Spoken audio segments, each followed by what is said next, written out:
see what you got. Good evening, everyone. For this week's challenge, this challenge was actually very difficult for me because doing gymnastics-inspired clothing, it's really hard for me to figure out designs that I can incorporate as well as certain materials that are going to bring out what I'm trying to express. So for this challenge, I decided to use a decoupage inspiration. I wanted to make sure that I had a collage that brought out all of Tampa's Cuban history and all of the important key facts from that. And as you can see on my front sketch, you can see that there is a Cuban flag up there, and that was very important to me because of the simple fact that the Cuban flag has a lot of meaning behind it.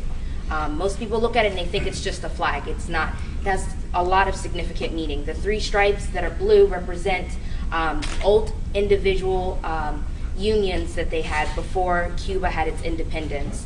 And the white star actually represents when Cuba did gain their independence. So I thought that was something that was very important.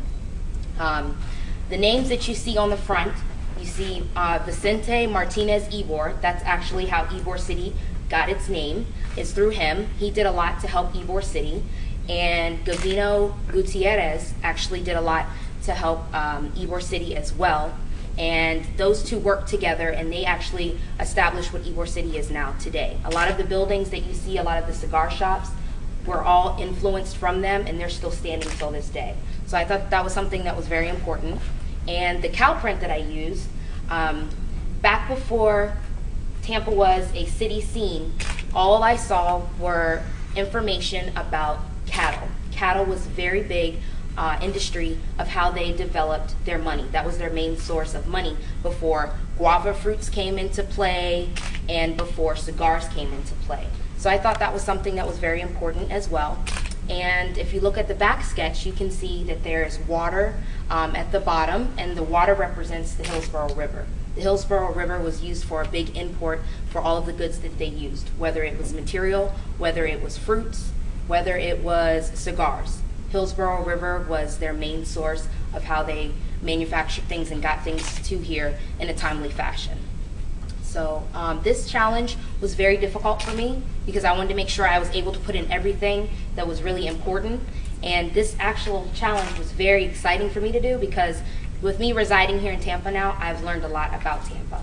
And I thought that that was important as well with me residing here to know about the city that I live in. And that's exactly what I learned. So thank you very much. I find, like, I should start off by saying I certainly appreciate the research that's gone into it. It's clear that you really got into the topic, you know, went back, looked at the entire history of Tampa, and I do appreciate seeing all of those elements in the design. The one thing for me is that it's a bit literal, just in using that decoupage style. I'm glad that you said that that's why you did that, but at the same time, it's like, it's a flag, so it's a flag on there. It's a name, so the name's on there. And I wonder if there could be something that took these elements and, you know, took it to another level, combined it into one thing that had some meaning that represented everything together. But I do think that it's certainly an interesting piece of fashion in an avant-garde sense. I think you did an excellent job with your research. Just like Carl said, I'm very impressed with all the background that you pulled together. I would have liked to see maybe a little bit more incorporation of the theme into the cut and design of the actual piece, or maybe there is and it just needs a little bit more explanation. I didn't hear you talking about that very much, as opposed to just the elements that were incorporated into the fabric, the print.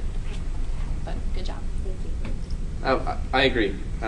I think that the research that you put into this is what I'm expecting, what I'm hoping for. I think that your presentation skills are exceptional. And for those that are not aware, in my opinion, Jovani gave one of the best presentations when we were going through the screening process. So I have very high expectations of you. I'm not going to hold back here. I feel like the piece that you've designed is the Mr. Potato Head or Mrs. Potato Head of garments, in that you have got a lot of thoughtful really intelligent pieces that to me, and of course all art is subject to personal interpretation, it just looks like they've been plopped on and you can interchangeably move them around. And so to me, what's lacking here is that finesse that makes this one coherent, cohesive piece.